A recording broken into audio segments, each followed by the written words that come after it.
ఓం శ్రీ గురుభ్యో నమః. ఓం శ్రీ మాత్రే నమః.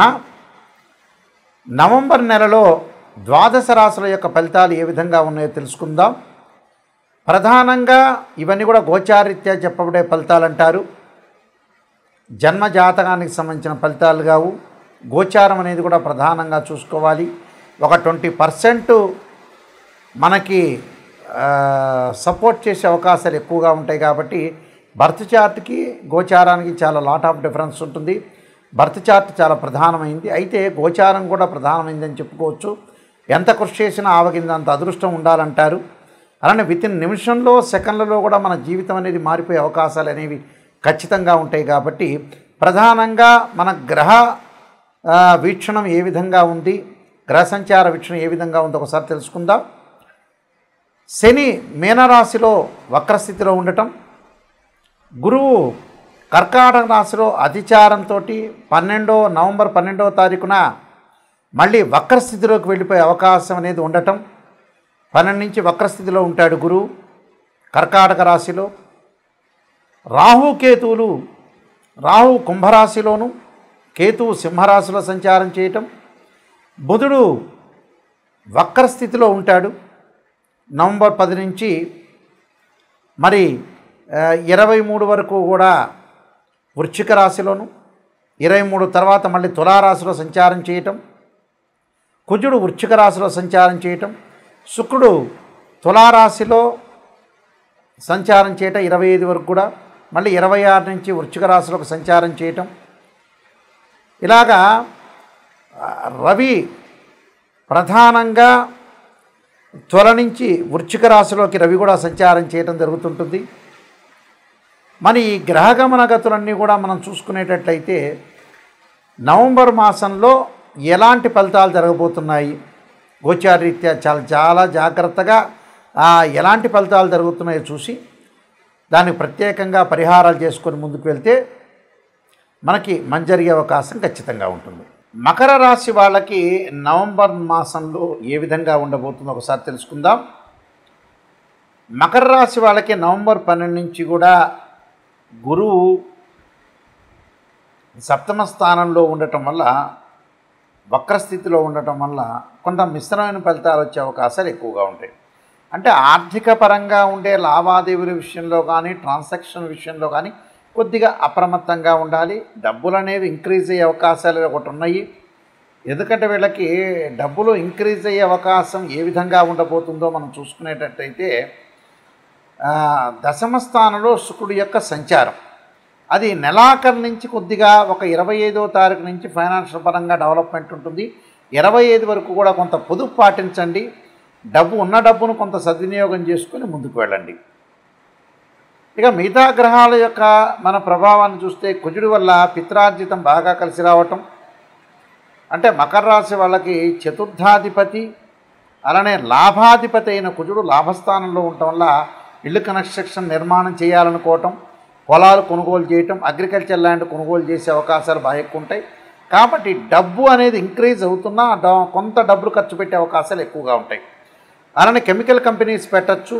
విద్యార్థులకు కొంత అనుకూలమైన కాలం అని చెప్పుకోవచ్చు. అనుకూలమైన కాలం అంటే వేరే వ్యాపకాలన్నీ కూడా తగ్గించి చదువు మీద కొంత కాన్సన్ట్రేషన్ చేసే అవకాశాలు ఉంటాయి. ఉద్యోగపరంగా అనుకూలంగా ఉంటుంది, వ్యాపార పరంగా కూడా అనుకూలంగా ఉండే అవకాశం ఖచ్చితంగా ఉంటుంది.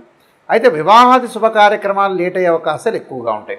శుక్రుడి యొక్క బలం అనేది కొంత తక్కువగా ఉండటం వల్ల శుభ కార్యక్రమాలు నిర్వహణ చేయలేకపోవటం, వాహనాలు కొనుగోలు చేయలేకపోవటం, బట్టలు కొనుగోలు చేయలేకపోవటం ఉండే అవకాశాలు ఎక్కువగా ఉంటాయి. కొద్దిగా జాగ్రత్తగా పొదుపు పాటించి ఎంతవరకు డబ్బులు ఖర్చు పెట్టాలో అంతవరకే డబ్బులు ఖర్చు పెట్టే ముందుకు వెళ్ళాలి. అయితే ఇబ్బందులు పాలయ్యే అవకాశాలు అనేవి ఉంటాయి. మకర రాశి వాళ్ళకి శని వక్రస్థితిలో ఉండటం వల్ల మీనరాశిలో కుటుంబపరంగా కలహాలు లేకుండా, బంధుమిత్రులతో కొంత సఖ్యతగా ఉండాలి. పిల్లలతో కూడా అతిగా మాట్లాడకుండా, భార్యాభర్తల యొక్క బాండింగ్ విషయంలో కూడా చాలా జాగ్రత్త ఉండాలి. అంటే అర్థం చేసుకొని ముందుకు వెళ్ళటం చాలా ఇంపార్టెంట్. ఇక్కడ భర్త ఒక మాట అనగానే సర్దుబాటు చేసుకోవాలి, భార్య ఒక మాట అనగానే భర్త కూడా కొంత సర్దుబాటు చేసుకొని ముందుకు వెళ్ళాలి. సర్దుబాటు, లౌకిక జ్ఞానము, ఆవేశపడకుండా, కోప ఉద్రిక్తలు పడకుండా ఉండటం మంచిది. అలానే విదేశాలకు వెళ్ళలేని స్థితి కూడా కలిగే అవకాశాలు ఉంటాయి.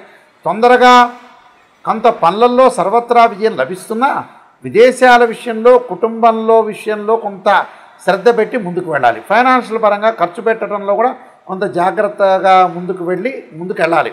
అంటే ఎంతవరకు ఖర్చు చేయాలో అంతవరకు ఖర్చు చేసే ముందుకు వెళ్ళాలి. నేను కొన్ని పరిహారాలు చెప్పబోతున్నా, ఆ పరిహారాలు మీరు పాటించండి, మీకు మంచి జరిగే అవకాశం ఖచ్చితంగా ఉంటుంది. ప్రధానంగా ఈ నెలలో ఫైనాన్షియల్ పరంగా, ఆర్థిక పరంగా ఇంకా డెవలప్మెంట్ చెందాలంటే కుబేర మంత్రాన్ని చదవండి. అలానే బృహస్పతి యొక్క అనుగ్రహాన్ని పొందండి. ఓం యక్షాయ కుబేరాయ వైశ్రవణాయ ధనధాన్యాధిపతే ధనం ధాన్యం సమృద్ధిమే దేహిమే దాపైస్వ అనే మంత్రాన్ని చదవండి. అలానే దేవానాంచ ఋషీనాంచ గురుకాంచన సన్నిపం బుద్ధిమతం త్రిలోకేశం తం నమామ్యం బృహస్పతి అనే మంత్రాన్ని చక్కగా చదువుకోండి. సుబ్రహ్మణ్య స్వామి అనుగ్రహానికి పొందడానికి తత్పురుషాయ విద్యే మహాసేనాయ ధీమే తన్నో షణ్ముఖ ప్రచోదయాత్ అనే మంత్రాన్ని చదవండి. అంటే వాహన ప్రమాదాలు అని ఆరోగ్యపరంగా ఇబ్బందులు కలగకుండా ఉండటానికి అంగారకుడి యొక్క గాయత్రి మంత్రాన్ని, సుబ్రహ్మణ్య స్వామి యొక్క ఆరాధన చేయటం. ఉద్యోగపరంగా ఇబ్బందులు పడుతున్న వాళ్ళు ఖచ్చితంగా గోధుమలు దానం చేయండి. గోధుమలతో పాటు ఆదిత్యాయుజ్ఞే సహస్రకిరణాయ ధీమే తన్నో భాను ప్రచోదయాత్ అనే మంత్రాన్ని, సంతానం లేని వారు తప్పకుండా సంతాన పాశుపతాస్త్ర రుద్రాభిషేకము, సంతాన గోపాలకృష్ణ మంత్రం చదవండి. వివాహం కాని వారు తప్పకుండా ఖచ్చితంగా వివాహం కాని వధువులు ఎవరైతే ఉంటారో ఆడపిల్లలు వరపాశుపతాస్త్ర రుద్రాభిషేకం, అఘోర గౌరీ పాశుపతాస్త్ర రుద్రాభిషేకం, అబ్బాయిలైతే కన్యా పాశుపతాస్త్ర రుద్రాభిషేకం చేసుకోవటం చాలా మంచిది. ఆరోగ్యపరంగా ఇబ్బందులు ఉన్నవాళ్ళు శరీరే జర్జరీభూతే వ్యాధిగ్రస్తే కళేబరి ఔషధం జాహ్నవీతోయం వైద్యో నారాయణరి అనే మంత్రాన్ని చక్కగా చదువుకోండి. అయితే ప్రతి సమస్యకు ఒక పరిష్కారం అనేది ఉంటుంది.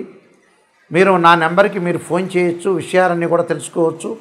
ఎప్పుడు కూడా జ్యోతిష్యం ప్రకారంగా జాతకాన్ని మనం చూసుకునేటప్పుడు నిజాన్ని తెలుసుకోండి. నిజాన్ని తెలుసుకొని మనం ముందుకెళ్తేనే ఆ నెగిటివ్లోంచే పాజిటివ్ వస్తుంది. కాబట్టి చాలా జాగ్రత్తగా ఆలోచన చేసి మీరు ముందుకు వెళ్తే మీకు మంచి సుఫలితాలు జరిగే అవకాశాలు ఉంటాయి. తప్పకుండా మీరు నాయకంటి మల్లికార్జున శర్మ బుక్స్ కొడితే నేను ఎన్నో నెంబర్ ఆఫ్ ఆస్ట్రాలజీ బుక్స్ రాశాను.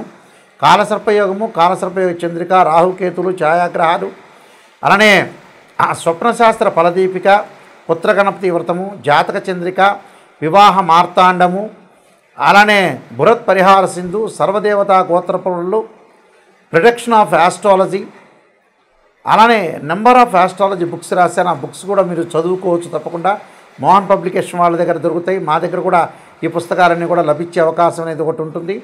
ప్రతిదానికి కూడా ఒక పరిష్కారం. ఏదైనా సరే మీరు రాశి ఫలితాలు చూస్తున్న వ్యక్తులు ఎవరైనా ఉంటే వాళ్ళు తప్పకుండా నెగిటివ్ నుంచే పాజిటివ్ రండి. అయ్యో నాయకంటి గారు ఇలా చెబుతున్నారని బాధపడద్దండి, నిజాన్ని చెబుతాను. నిజం చెప్పడం వల్ల దానికి ఒక పరిష్కార మార్గం కూడా ఉంటుంది. ఒక రోడ్డు మీద ముళ్ళు ఉన్నాయి, ఆ ముళ్ళను తీసుకొని మనం ఎట్టి పరిస్థితుల్లో కూడా ముందుకు వెళ్ళాలంటే తప్పకుండా కొన్ని నియమాలని పాటించాలి. తప్పకుండా మీరు ఏదైనా ఉంటే నా కాంటాక్ట్ నెంబర్కి ఫోన్ చేయొచ్చు. ఇంకొక ముఖ్యమైన విషయం, www.nayakanti.com కానీ nayakanti.in కానీ మీరు చూడండి. ఒకసారి చూస్తే మీకు ఏదైనా విషయాలు తెలుసుకోవాలనుకున్నా నా కాంటాక్ట్ నెంబర్కి మీరు ఫోన్ చేసి తెలుసుకోవచ్చు. ఎట్టి పరిస్థితుల్లో కూడా తెలుసుకొని మీరు ముందుకు వెళ్ళచ్చు. నిజాన్ని తెలుసుకోండి. ఎందుకంటే వెల్ క్వాలిఫైడ్ పర్సన్ సంప్రదించండి, నిజాన్ని తెలుసుకోండి. ఈ కాలంలో భార్యాభర్తల యొక్క సమస్యలు, హెల్త్ పరంగా ఉండే సమస్యలు వస్తాయి. చాలామంది కూడా వధూవరుల యొక్క పొంతం చూసేటప్పుడు 18 గుణాలు వచ్చినా చూసుకుంటుంటారు. వాస్తవంగా అయితే గ్రహమైత్రి, రజ్జుదోషము, నాడీ దోషము, వేదాదోషము, శ్రీదీర్ఘకోటమి, తారాబలం ఇవన్నీ కూడా చూసుకుంటుంటారు. కానీ ఇన్డెప్త్గా రాశిచక్రము, భావచక్రము, నవాంశం చాలా ఇంపార్టెంట్. ఇది వివాహానికి. అలానే సంతానం కలగలేదంటే రాశిచక్రము, భావచక్రము, సప్తమాంశం చూడాలి. ఉద్యోగపరంగా ఇబ్బందులు కలుగుతున్నాయంటే రాశిచక్రము, భావచక్రము, దశమాంశ చక్రాన్ని చూడాలి. ఇలా మనకి D16 చార్ట్స్ చాలా ఉన్నాయి. ఇలాంటివన్నీ కూడా మ్యాథమెటికల్ క్యాలిక్యులేషన్ చేసి ఉచ్చ, నీచ, ద్వాదశ భావాలు, రాశ్యాధిపతులు, ఏదైతే ఆ గడిలో ఉన్న ప్లానెట్, ఇవన్నీ కూడా ఎన్నో మనం జాతకపరంగా ఎన్నో ఎనాలిసిస్ చేసి మాత్రమే జాతకాన్ని చెప్పాలి. కానీ మిడిమిడి జ్ఞానంతో చెప్పేవాళ్ళు ఎప్పుడూ కూడా చాలామంది కూడా పొరపాటు పడుతున్నారు. నిజాన్ని తెలుసుకోండి. ఎవరైనా సరే నా దగ్గరికి వచ్చేవాళ్ళు జాతకాన్ని సంప్రదించండి. జాతకాన్ని సంప్రదించేటప్పుడు తప్పకుండా ఒక వాయిస్ రికార్డింగ్ అనేది పెట్టుకోండి. సహజంగా కుజదోషం అంటారు 2, 4, 7, 8, 12 స్థానాల్లో కుజదోషం అనేది ఉంటుంది. కొన్ని నక్షత్రాలకు ఎగ్జంప్షన్ ఉంటుంది, కొన్ని లగ్నాలకు ఎగ్జంప్షన్ ఉంటుంది, కొన్ని రాశులకు కూడా కుజదోషం అనేది వర్తించదు. అలానే శుక్రదోషం కానీ, కుజదోషం కానీ, రవిదోషం కానీ రకరకాల దోషాలు ఉంటాయి. కానీ బర్త్ చార్ట్ చాలా ముఖ్యం. గోచారం అనేది 20% సపోర్ట్ ఉంటే ఒక చెట్టుకి వేళ్ళు అనేది బర్త్ చార్ట్. అక్కడుండే ఆకులు ఎప్పుడూ కూడా రాలిపోతూ ఉంటాయి. అది గోచారం అంటారు. తప్పకుండా మీరు తెలుసుకోండి. మీ అందరికీ కూడా మంచి జరగాలని ఆశిస్తూ సర్వే జనా సుఖినో భవంతు.